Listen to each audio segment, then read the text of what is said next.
Yeah, I first want to just say what an awesome environment Bartow was. It was great to see that many people there. I thought there was a good, I thought there was actually a good contingency for both sides a little bit, but the energy in the building was awesome, and I really appreciate our students for coming out and doing what they did. I thought that was great. Disappointed in the outcome. I thought we got off to a very good start, feeding off the crowd, and ended the half on a high note. Denzel missed that in and out three that could have put it to 7. We got into a lull in the second half offensively where we couldn't get a rhythm going, and they made a couple threes. Purifoy, especially, who I don't know that he had hit a 3 in the first half. I think maybe he hit 4 in the second, and I thought that was the end, the outcome of the game. We tried to fight back. But a couple things. I mean, we had 4 starters with 2 fouls, in the first half. And then if someone would have told me Chris Koku would have only played 16 minutes, I would have said it would have probably been difficult to win. He's obviously our leading scorer inside. So this team is different. I told the guys we have to continue to grow and develop as a different team than last year. There's going to be some offensively. We got to continue to get better and more sharp. I think the talent is there. We got to kind of mesh it. So, and credit to Coach Pearl. I thought they did a good job. The freshman Harper's really good. We recruited him a couple years ago, and he shot the ball extremely well tonight. So, any questions? Did you get an explanation on the technical foul? I think he had said I don't know. I mean, he said he had kind of, I think, mouthed back after the call. I was confused because I thought the personal foul was on Haha, but I guess it was off the ball, so I didn't really see what the personal foul was. So I think that was kind of my question. He said something and he called a foul, and then he teed him up right away. So Chris kind of he dropped a couple passes. Was it just kind of, or what was kind of his problem in the second half? Well, I think it was one of my concerns to start halftime was you had Haha, Chris, Dirk, who played 8 minutes. They played 6 minutes. I mean, they were in and out so I was kind of worried about them being able to get a rhythm. He did drop 2 passes. I thought both of them were kind of high and quick. They just weren't not perfect on time, on target, a little bit, as we like to say. And the 2 drops for layups, I thought were huge momentum swings in the game, the 2 under the basket. Not having him those last 8 minutes, how much do you think that impacted the last? Oh, I mean, like I said, if we need Chris to play more than 16 minutes, what I mean? So I think hugely. The fouls were pretty even, but it seemed like the fouls on UAB came much earlier and the other fouls came late. How did that affect your substitution pattern? Well, greatly. We were, as you saw, we were subbing in and out. I had to play a lineup we'd never played because of that situation. We were trying to call a few plays with some linemen. We haven't. That was part of the challenge. I thought in the first half we just fed off emotion. The crowd got us going. We didn't shoot the ball great, obviously, and we were still within striking distance. And I thought if we would have made a couple of those free throws, in the second half, and maybe Dirk makes one of those open ones a little bit earlier than he did, I thought we could be right there. But 15 turnovers is a lot, and we can't have that.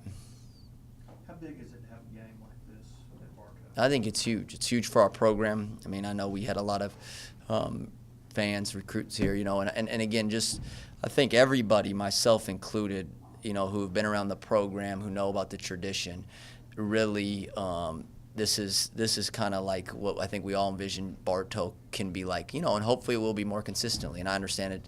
We have to continue to put a better product out there on the floor and be successful to help that. But I hope, can't say it enough, I thank all the fans for coming out. Our students were awesome.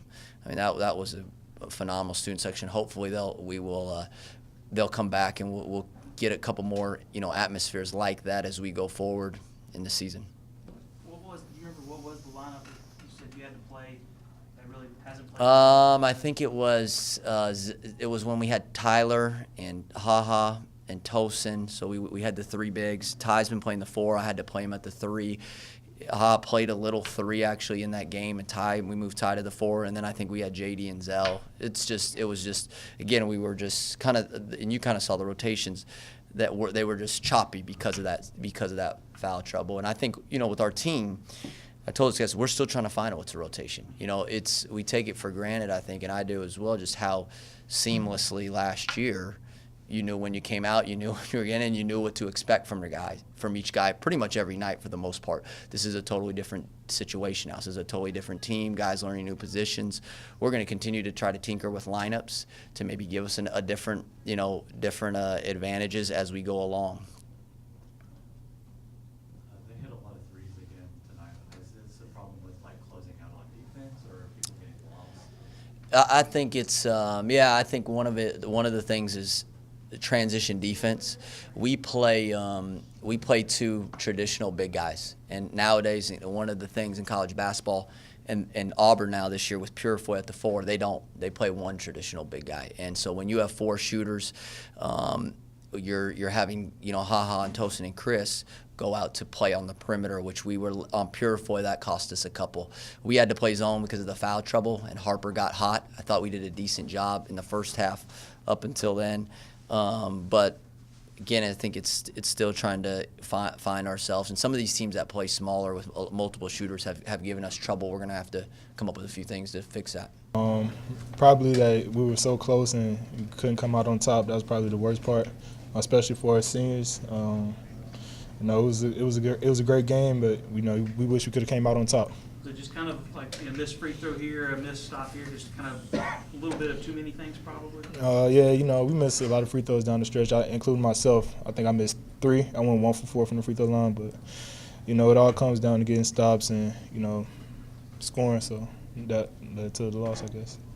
So you were on the floor about 7-8 minutes ago when they called Chris for his 4th and then the 5th technical. What happened and how big of a loss was that for you guys? I'm not really sure what happened, but it was a big loss. Chris is one of our top scorers. He's a presence inside that everybody has to, guard.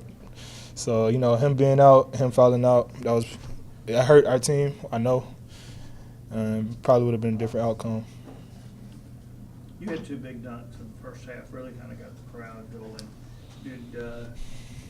But you guys didn't really get that lift in the second half. What was different? Was it what they were doing or what you guys were not executing? We didn't execute coming out of the half. I think we came out a little flat and tried to build our momentum going into later in the second half. But we just got to come out from the jump at halftime and start off by bringing energy from the jump. We were right there, like Tyler said, we were right there, and just a few stops, a few free throws, away from winning the game. So. You guys were up by 4 maybe at halftime, 3 or 4. Do you feel like that, or how much bigger do you think that should have been or could have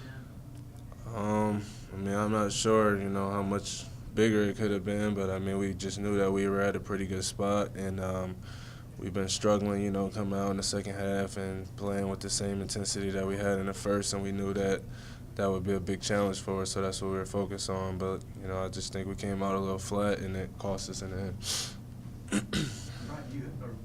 You had 2. You had that 3 that just all around the rim in the first half. And it seemed like y'all had a few in the second half that just went everywhere except in the end. Right, yeah. Like you said, the one at the half, I was pretty sure it was down in the basket. But, some days it just don't go like that. And, some days we're knocking threes down all over the place. And today was one of those days where we just couldn't buy one of them. And it was, we needed to make plays down the stretch that we didn't make.